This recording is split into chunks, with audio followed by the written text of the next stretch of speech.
இப்போ நம்ம பார்த்தோம் தேவனுடைய வார்த்தை அப்படின்னு என்னன்னு பார்த்தோம். இயேசு ராஜா வாய் திறந்து சொன்ன வார்த்தை தான் தேவனுடைய வார்த்தைன்னு பார்த்தோம். இப்போ இந்த தேவனுடைய வார்த்தையை நம்ம இருதயத்தில் காத்து கொள்ளும் போது, அதை கை கொள்ளும் போது நமக்கு எப்படிப்பட்ட தேவ சாயெல்லாம் உண்டாகுது அப்படின்னு நம்ம 1 by 1 பார்க்கலாம். ஸோ முதல்ல யோவான் 15:3, அதாவது பரிசுத்தம் உண்டாகுது நமக்கு. இந்த தேவனுடைய வார்த்தையை நம்ம கை கொள்ளும் போது நமக்கு பரிசுத்தம் உண்டாகுது.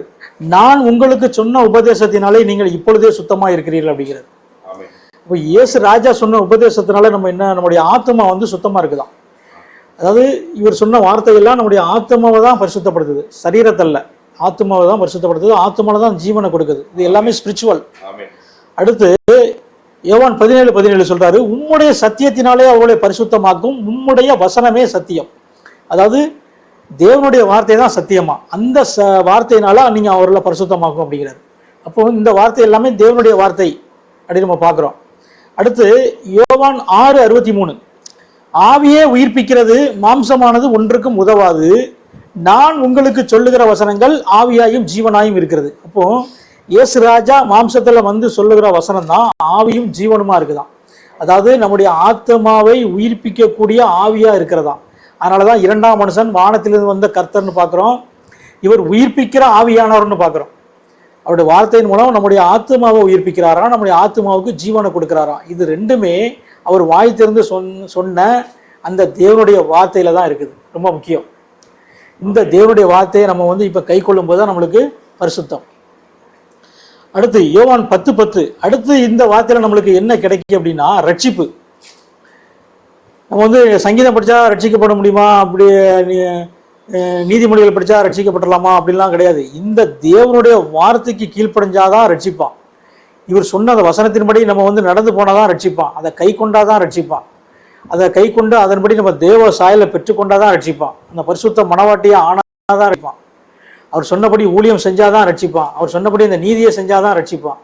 பார்க்கலாம் யோவான் 10:10, திருடன் திருடவும் கொல்லவும் அழிக்கவும் வருகிறவனை என்று வேறொன்றுக்கும் வரான், நானோ அவைகளுக்கு ஜீவன் உண்டாயிருக்கவும் அது பரிபூரணப்படவும் வந்தேன் அப்படிங்கிறார்.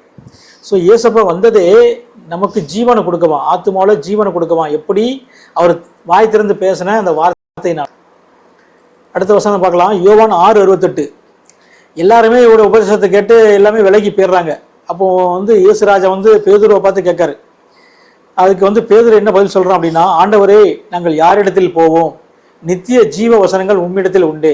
அப்போ இயேசு பேசின வசனம் தான் ஜீவனுள்ள வசனம், நித்திய ஜீவனை கொடுக்கக்கூடிய வசனம், ஆத்மாவை உயிர்ப்பிக்கக்கூடிய வசனம். ஸோ இந்த வசனத்தை தான் நம்ம இப்போ கை கொள்ளணும், இந்த வசனத்தை தான் நம்ம ப்ரீச் பண்ணணும், ரொம்ப முக்கியம். ஸோ இதுக்காக தான் தேவன் மாம்சத்தில் வெளிப்பட்டது, இந்த வார்த்தையை கொடுக்க தான் ஒரு மாம்சத்தில் வெளிப்பட்டது. இந்த வார்த்தையை நமக்குள்ள கொடுக்கணும்னா பரிசுத்தம் வேணும். அந்த பரிசுத்தத்துக்காக தான் தன்னையே கொடுத்தது. அவருடைய ரத்தத்தினால நம்மளை சுத்தப்படுத்தி இந்த வார்த்தையினால நம்மளுடைய ஆத்மாவை உயிர்ப்பிக்கிறார். இதனாலதான் நம்ம அவரிடத்துல நம்ம சேர முடியுது. இந்த பரிசுத்தமும் ஜீவன் வந்ததுனாலதான் நம்ம அவர் பக்கத்துல நம்ம போகவே முடியுது. அடுத்து இந்த வசனத்துல அடுத்து நம்மளுக்கு என்ன கிடைக்குது, இயேசப்பா வசனத்துல அடுத்து அதிகாரம் கிடைக்குது, பிசாசின் மேல அதிகாரம் கிடைக்குது. பார்க்கலாம் லூக்கா 4:32, அவருடைய வசனம் அதிகாரம் உள்ளதா இருந்தபடியால் அவருடைய போதகத்தை குறித்து அவர்கள் ஆச்சரியப்பட்டார்கள். அப்போ இந்த அதிகாரத்தினாலதான் நம்ம பிசாசை துரத்த முடியுது. பாருங்க, ஜெபாலயத்திலே அசுத்தாவை பிடித்திருந்த ஒரு மனுஷன் இருந்தான். அவன், ஐயோ நசரேயனாகிய இயேசுவே, எங்களுக்கும் உமக்கும் என்ன, எங்களை கெடுக்கவா வந்தீர், உம்மை இன்னார் என்று அறிவேன், நீர் தேவனுடைய பரிசுத்தர் என்று உரத்த சத்தம் விட்டான். இந்த தேவனுடைய வார்த்தையை யாரெல்லாம் கை கொள்றாங்களோ அவங்க கூட தான் மல்லுக்கிட்டுவான். பிசாசோட வேலையே யாரு ரிசீவ் பண்றாங்களோ, யாரு கை கொள்றாங்களோ அவங்க பக்கத்துல நிற்பான். எதுக்காக, எப்படி இந்த வசனத்தை விட்டு எடுக்கலாம், அதை எப்படி மீற செய்யலாம் அப்படிங்கிறதான் அவனோட வேலையே. அப்போ இந்த வார்த்தையில நம்ம இருக்கும்போது அந்த பலன் அவர் கொடுக்காரு. பிசாசை ஜெயிக்கக்கூடிய அந்த வார்த்தையை, அந்த பலன் அவர் கொடுக்காரு. பாருங்க, அதற்கு இயேசு, நீ பேசாமல் இவனை விட்டு புறப்பட்டு போ என்று அதை அதட்டினார். அப்பொழுது பிசாசு அவனை ஜனங்களின் நடுவே விழத்தள்ளி அவனுக்கு ஒரு சேதமும் செய்யாமல் அவனை விட்டு போய்விட்டது. ஒரே வார்த்தை தான் சொல்றாரு, நீ பேசாமல் இவனை விட்டு புறப்பட்டு போ. அந்த பலன் இவருடைய வார்த்தையில தான் இருக்கு. இந்த விசுவாசத்தோட நம்ம சொல்லும்போது, இது இயேசு சொன்னாரு நீ பேசாமல் போ அப்படின்னு. ஆனா நம்ம சொல்லும்போது இயேசுவின் நாமத்துல இவனை விட்டு புறப்பட்டு போ அப்படின்னு அந்த இயேசுங்கிற வார்த்தையை தான் நம்ம சேர்க்கணும். எல்லாமே அதுக்குள்ள அடங்கியிருக்கு. இப்படி நம்ம சொல்லும் போது அவன் ஓடி போயிடுவான். ஸோ எல்லாருமே ஆச்சரியப்படுறாங்க. என்ன ஆச்சரியப்படுறாங்க? எல்லாரும் ஆச்சரியப்பட்டு இது என்ன வார்த்தையோ, அதிகாரத்தோடும் வல்லமையோடும் அசுத்த ஆவிகளுக்கும் கட்டளையிடுகிறார், அவைகள் புறப்பட்டு போகிறது என்று ஒருவரோடு பேசிக்கொண்டார்கள். அப்போ இயேசு ராஜா பேசின வார்த்தையில தான் இந்த அசுத்த ஆவிகளை துரத்துறதுக்கான அதிகாரம் கிடைக்குது. அதிகாரமும் வல்லமையும் இயேசப்பாவுடைய வார்த்தையில தான் இருக்கு. அந்த வார்த்தையின் மூலம் அதை பெறும்போது தான் அசுத்த ஆவியை நம்ம துரத்த முடியும். ஸோ இந்த வார்த்தையில நம்மளுக்கு ஃபர்ஸ்ட் பார்த்தோம் ரட்சிப்பு, அடுத்து வல்லமையும் அதிகாரம் நமக்கு கிடைக்குது. அடுத்து இந்த வசனம் தான் நம்மளை நியாயம் தீர்க்க போதான். நம்ம இந்த வசனத்துக்குள்ள இல்லை அப்படின்னா அவ்வளவுதான். ஏன்னா இந்த வசனம் தான் நியாயம் தீர்க்க போகுது. இந்த வசனத்தின்படி நான் அப்படி சொல்லியிருக்கேன், நீ செய்யலையா அப்படின்னா அதை வச்சு அவன் நியாயமே தீர்க்க போறாரு. பார்க்கலாம், யோவான் 12:47. ஒருவன் என் வார்த்தைகளை கேட்டும் விசுவாசியாமல் போனான். நல்லா தெளிவா சொல்லிட்டாரு, என் வார்த்தைகளை கேட்டும். ஏசப்பா சொன்ன வார்த்தை, மாம்சத்தில் வந்து சொன்ன வார்த்தை, அந்த ஒவ்வொரு வார்த்தையும் பிதாவுடைய வார்த்தை. நம்ம அதுக்கு நிறைய வசனங்களை பார்த்துட்டோம். இப்படி அந்த வார்த்தையை கேட்டும் நம்ம விசுவாசியாமல் போனால் அவனை நான் நியாயம் தீர்ப்பதில்லை, நான் உலகத்தை நியாயம் தீர்க்க வராமல் ரட்சிக்க தான் வந்தேன். ஆனால் எது நியாயம் தீர்க்குமா? என்னை தள்ளி என் வார்த்தைகளை ஏற்றுக்கொள்ளாதவனை நியாயம் தீர்க்கிறது ஒன்று இருக்கிறது. நான் சொன்ன வசனமே அவனை கடைசி நாளில் நியாயம் தீர்க்கும். அப்போ நம்ம இந்த வசனத்துக்குள்ள இல்லை அப்படின்னா அவ்வளோதான், நம்மளால ஒன்றும் பண்ண முடியாது. ஸோ இந்த வசனத்தை நம்ம கை கொள்ளும் போது தான் நம்ம வந்து ஜெயிக்க முடியும். அடுத்து லூக்கா 6:48. இப்போ இந்த வார்த்தையை கை கொள்ளணும்னா எப்படின்னு அவர் சொல்றாரு பாருங்க. ஆழமாய் தோண்டி கற்பாறையின் மேல் அஸ்திபாரம் போட்டு வீடு கட்டுகிற மனுஷனுக்கு ஒப்பாயிருப்பான். பெரும் வெள்ளம் வந்து நீரோட்டம் வந்த வீட்டின் மேல் மோதியும் அது அசைக்க கூடாமல் போயிட்டு, ஏனென்றால் அது கண்மலையின் மேல் அஸ்திபாரம் போடப்பட்டது. அப்போ இந்த இயேசப்போடைய வார்த்தையை ஆழமாய் தோண்டினா நம்ம இருதயத்துல வச்சிருந்தா, நம்ம அவருடைய வார்த்தையின் மூலம் நம்ம கட்டப்பட்டிருந்தா, நம்ம வந்து எவ்வளவு பெரிய நீரோட்டமோ வெள்ளமோ எந்த வழியில பிசாசு வந்தாலும் நம்மள அசைக்க முடியாதான். அதுக்கான வல்லமை அதிகாரம் நமக்கு கிடைக்குது. ஸோ இதே சேம் மத்தேயு 7ல் பார்க்குறோம், 7:26. இந்த வார்த்தையின்படி நம்ம செய்யாமல் போனா என்னன்னா, நான் சொல்லி இந்த வார்த்தைகளை கேட்டு இவைகளின்படி செய்யாது இருக்கிறவன் எவனோ அவன் தன் வீட்டை மணலின் மேல் கட்டினா புத்தி இல்லாத மனுஷனுக்கு ஒப்பிடப்படுவான். அப்போ வந்து அவன் ஈஸியாக நம்மளை அடிச்சிருவான். ஏன்னா அந்த வசனத்துக்குள்ள நம்ம இல்லை அப்படின்னால, நம்மளுக்கு வந்து வசனத்துக்குள்ள இல்லாதனால பரிசுத்தம் இல்லை. பரிசுத்தம் இல்லைன்னா பாவத்தில் இருக்கணும்னு தான் அர்த்தம். அப்போ அவன் கூட நம்ம கூட இருப்பான், நம்மளை ஈஸியாக அடிச்சிருவான். வசனத்துக்குள்ள நம்ம இருக்கும்போது மட்டும்தான் நம்மளால ஜெயிக்க முடியும். அடுத்து இந்த வசனத்தின் மூலமா நம்மளுக்கு யோவான் 10:7, நம்ம ஒவ்வொருவரும் இந்த வாசல் வழியா போனதான் ரட்சிப்பான். யோவான் 10:7 சொல்கிறது, நானே வாசல் அப்படிங்கிறாரு. அப்போ இந்த நானே வாசல்னா என்னவா? ஆதலால் இயேசு மறுபடியும் அவர்களை நோக்கி, நானே ஆடுகளுக்கு வாசல் என்று மெய்யாகவே உங்களுக்கு சொல்லுகிறேன். அப்போ இயேசு சொன்ன வார்த்தை தான் நமக்கு வாசலாம், பரலோகத்தின் வாசல், ரட்சிப்புக்கான வாசல், நித்திய ஜீவனுக்கான வாசல். அதுதான் அடுத்த வசனம் சொல்லுது, எனக்கு முன்னே வந்தவர்கள் எல்லாரும் கள்ளரும் கொள்ளைக்காரருமா இருக்கிறார்கள், ஆடுகள் அவருடைய வசனத்துக்கு செவி கொடுக்கல. ஆனா நானே வாசல், ஒருவன் என் வழியாய் உட்பிரவேசித்தால் அவன் ரட்சிக்கப்படுவான். அப்போ இயேசு சொன்ன வசனத்தின்படி நம்ம வாழ்ந்தாதான் ரட்சிக்கவே படுமா. ரட்சிப்பே இவருடைய வசனத்தில் தான் இருக்கு. ஏன்னா இவருடைய வசனம் தான் நம்மளை வந்து பரிசுத்தப்படுத்தும். அதுக்கப்புறமா தான் நம்ம ரட்சிக்கவே பட முடியும். அவன் உள்ளும் புறமும் சென்று மேய்ச்சலை கண்டடைவான். அப்படின்னா நம்ம ஆவிக்குரிய பிரகாரமாகவும் சரீர பிரகாரமாகவும் நம்ம வந்து சரியா இரு மேய்ச்சலை கண்டடைவானா பரலோக ராஜ்யத்தை சென்றடைவான் அப்படின்னு அர்த்தம். அடுத்து இவர் தான் வழியும் சொல்லிட்டாரு. யோவான் 14:6 சொல்லிட்டார். அதற்கு இயேசு, நானே வழியும் சத்தியமும் ஜீவனுமாய் இருக்கிறேன், என்னாலே அல்லாமல் ஒருவனும் பிதாவினிடத்தில் வரான். அப்போ இந்த வார்த்தை இயேசு ராஜா சொன்ன வார்த்தை இல்லாம யாரும் பிதாவினிடத்தில் போக முடியாது. இவர் தான் வழி, இவர் தான் சத்தியம், இவரோட வார்த்தை தான் வழி, இவரோட வார்த்தை தான் சத்தியம், இவரோட வார்த்தை தான் ஜீவன். இந்த வார்த்தை இல்லாமல் நம்ம பிதாவினிடத்தில் போக முடியாது. அடுத்து இந்த வார்த்தை என்ன கிடைக்கும்? இந்த வார்த்தையினால் நம்மளுக்கு என்ன கிடைக்குது அப்படின்னா, அடுத்து சமாதானம் கிடைக்குது. அவர் சொல்றாரு, சமாதானத்தை உங்களுக்கு வைத்து போகிறேன், என்னுடைய சமாதானத்தை உங்களுக்கு கொடுக்கிறேன், உலகம் கொடுக்கிற பிரகாரம் நான் உங்களுக்கு கொடுக்கறதில்லை, உங்கள் இருதயம் கலங்காமலும் பயப்படாமலும் இருப்பதாக. அப்போ இந்த இயேசப்பாவுடைய வார்த்தையை நம்ம வந்து கை கொள்ளும் போது நம்மளுக்கு வந்து என்ன கிடைக்குதுன்னா சமாதானம் கிடைக்குது, பாவத்திலிருந்து விடுதலை கிடைக்குது. அதன் நிமித்தம் நம்மளுக்கு வந்து சமாதானம் உண்டாகுது. ரெண்டாவது, இது சாதாரண சமாதானம் இல்லை, பணம் கொடுக்குற சமாதானம் இல்லை, உலகம் கொடுக்குற சமாதானம் இல்லை, அவர் கொடுக்குற சமாதானமா. அதன் நிமித்தம் நம்முடைய இருதயம் வந்து கலங்காமலும் பயப்படாமலும் இருக்குமா. ரொம்ப முக்கியம். மரணத்தை குறித்த பயம் இருக்காது, இருதயம் கலங்காது. ஸோ இதுதான் சமாதானம். ஸோ இந்த சமாதானத்தை கொடுக்க தான் அவர் வந்தது. அடுத்து பார்க்கலாம், இந்த நம்மளுக்கு இருதயங்களும் பயப்படாமலும் இருப்பதா அப்படிங்காரு. ஏன்னா எப்படி அந்த பயம் இல்லாமல் இந்த பயம் நம்மளுக்கு இருக்காது? ஏன்னா வசனம் சொல்றது, அடுத்த வசனம் யோவான் 8:51, ஒருவன் என் வார்த்தையை கை கொண்டால் அவன் என்றென்றைக்கும் மரணத்தை காண்பதில்லை.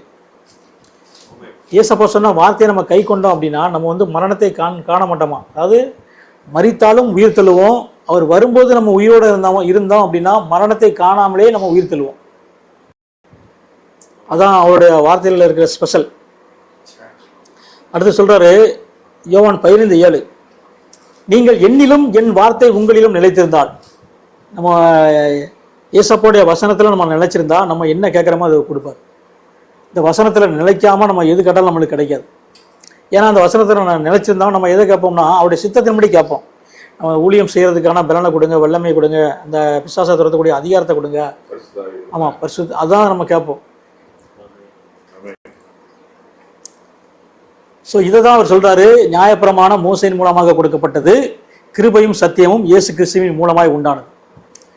இந்த கிருபையும் சத்தியமும் இயேசு கிறிஸ்துவின் மூலமாய் உண்டானதான். அதாவது இயேசு மாம்சத்தில் வெளிப்பட்டதுனால, அவர் மாம்சத்தில் வெளிப்பட்டு சொன்ன வார்த்தையினால இந்த கிருபையும் சத்தியமும் நமக்கு கிடைச்சிதான். கிருபைங்கிறது பாவ மன்னிப்பு, சத்தியம்ங்கிறது அவர் வாய் திறந்து சொன்ன வார்த்தை. ஆனால் நியாயப்பிரமாணமும் தேவனுடைய வார்த்தை தான், அவருடைய விரலினால தான் எடுத்து எழுதப்பட்டு கொடுத்தது. ஆனால் அதை யார் மூலமாக கொடுத்தாராம்? மோசே மூலமாக. அதான் ரெண்டுக்குள்ள வித்தியாசம். இந்த மோசே மூலமாக கொடுத்ததுனால அது வேத வாக்கியம், இது இவரே டைரக்டாக கொடுத்ததுனால இதுக்கு பேர் சத்தியம். இந்த சத்தியத்தை தான் நம்மளுக்கு விடுதலை இருக்குது. அடுத்து யோவான் 8:31-32 அவர் சொல்றாரு, நீங்கள் என் உபதேசத்தில் நிலைத்திருந்தால் எனக்கு சீசாராக இருப்பீங்க, சத்தியத்தையும் அறிவீர்கள், சத்தியம் உங்களை விடுதலை ஆகுங்க. ஸோ சத்தியமே இவருடைய உபதேசத்தில் நிலைச்சிருந்தாதான் சத்தியம் என்னன்னு நமக்கு தெரியும். இயேசு ராஜா யாரு? அவர் தான் மாம்சத்தில் வெளிப்பட்ட தேவன், அவர் தான் நித்திய பிதாங்கிற நாலேஜே அவருடைய வசனத்தில் நம்ம நிலைச்சிருந்தா மட்டும்தான் நம்மளுக்கு தெரியும். அப்போதான் நம்ம சீசராக ஆக முடியும். அடுத்து யோவான் 10:35 அவர் சொல்றாரு, தேவ வசனத்தை பெற்றுக்கொண்டவர்களை தேவர்கள் என்று அவர் சொல்லி இருக்க. இப்படி இயேசு ராஜா பேசின வசனத்தை பெற்றுக்கொண்டவர்களா நம்ம அவரே போல இருப்போமாங்க? தேவனுடைய பிள்ளைகளா, தேவ தூதர்கள் போல நம்ம இருப்போமா? ஸோ இந்த வசனத்தை பெற்றுக்கொண்டாதான் தேவ தூதர்கள். ஒரு வாய் திறந்து சொன்ன வசனத்தை பெற்றுக்கொண்டு அதன்படி நடந்தாதான், அதை கை கொண்டாதான் நம்ம அவரே போல அங்கே இருப்போமா? அடுத்து பாருங்க, இதுதான் அவர் சொல்றாரு, என்னுடைய குமாரனுக்கு நீங்க செவி கொடுங்க அப்படிங்கிறார். மத்தேயு 17:5 நம்ம பார்க்கிறோம். அவர் பேசுகையில், இதோ ஒளியுள்ள ஒரு மேகம் அவர்கள் மேல் நிழலிட்டது, இவர் என்னுடைய நேசரன், இவரில் பிரியமாயிருக்கிறேன், இவருக்கு செவி கொடுங்கள் என்று அந்த மேகத்திலிருந்து ஒரு சத்தம் உண்டாயிட்டு. யாருக்கு செவி கொடுக்கணுமா? மாம்சத்தில் வெளிப்பட்ட அந்த தேவ குமாரனுக்கு, அந்த இயேசுவுக்கு, அந்த கிறிஸ்துவுக்கு, இயேசு கிறிஸ்துவுக்கு அவர் வாய் திறந்து சொன்ன வார்த்தைக்கு நம்ம செவி கொடுக்கணுமா? அப்படி செவி கொடுக்கும் போது தான் நம்மளுக்கு ரட்சிப்பு, ஜீவன். ஸோ இதை தான் அவர் மாம்சத்தில் ப்ரீச் பண்ணார் எல்லாருக்குமே. மத்தேயு 9:35 நம்ம பார்க்குறோம். இயேசு சகல பட்டணங்களையும் கிராமங்களையும் சுற்றி நடந்து ஜெப ஆலயங்களில் உபதேசித்து ராஜ்யத்தின் சுவிசேஷத்தை பிரசங்கித்தது. இதுக்கு பேர் ராஜ்யத்தின் சுவிசேஷம். அதாவது பரலோக ராஜ்யத்திற்கு போகிறதுக்கான வழி, வாசல், ரட்சிப்பு, பரிசுத்தம் எல்லாமே இதுக்குள்ளே தான் இருக்குது. அதனால் இதுக்கு பேர் ராஜ்யத்தின் சுவிசேஷம். இந்த ராஜ்யத்தின் சுவிசேஷத்தை தான் பிரசங்கிச்சாரு. அது மட்டுமல்ல, ஜனங்களுக்கு உண்டாயிருந்த சகல வியாதிகளும் சகல நோய்களையும் நீக்கி சுத்தமாக்கினார். ஸோ இதை தான் நம்ம இப்போ செய்யணும். அடுத்த வசனம் சொல்றாரு, யோவான் 10:27-28, என் ஆடுகள் என் சத்தத்திற்கு செவி கொடுக்கும், நான் அவைகளை அறிந்திருக்கிறேன், அவைகள் எனக்கு பின் செல்கிறது. இப்போ நம்ம ஏசப்பாவுடைய ஆடா இருந்தா, ஏசப்பாவுடைய சத்தத்துக்கு செவி கொடுக்குறோம் அப்படின்னா நமக்கு ஒரு நித்திய ஜீவனை கொடுக்காராம். ஏன்னா அவர் சத்தத்துக்கு நம்ம செவி கொடுக்கறதுனால, அடுத்த வசனம் சொல்லுது, நான் அவைகளுக்கு நித்திய ஜீவனை கொடுக்கிறேன், அவைகள் ஒரு காலம் கெட்டு போவாது. நம்ம கெட்டு போக மாட்டோம், ஒருவனும் அவைகளை என் கையிலிருந்து பறித்து கொள்ள முடியல. விசுவாசம் என்னதான் போறானாலும் உன்னால ஒன்றும் பண்ண முடியாது. ஏன்னா நம்ம அவருக்குள்ள இருக்கோம், அவருடைய வார்த்தைக்குள்ள இருக்கோம், அவருடைய வசனத்துக்குள்ள இருக்கோம். அதனால நம்ம பிசாசால ஒன்றும் பண்ண முடியாது. ரெண்டாவது, அவர் வசனத்துக்குள்ள இருக்கிறதுனால, அவருக்கு நம்ம கீழ்ப்படுகிறதுனால, அவருடைய சத்தத்துக்கு செவி கொடுக்கறதுனால நமக்கு ஒரு நித்திய ஜீவனை கொடுக்கிறார். ஆமென். அடுத்த வசனம் பார்க்கலாம். யோவான் 8:12 சொல்றாரு, மறுபடியும் இயேசு ஜனங்களை நோக்கி, நான் உலகத்திற்கு ஒளியா இருக்கிறேன், என்னை பின்பற்றுகிறவன் இருளிலே நடவாமல் ஜீவ ஒளியை அடைந்திருப்பான்.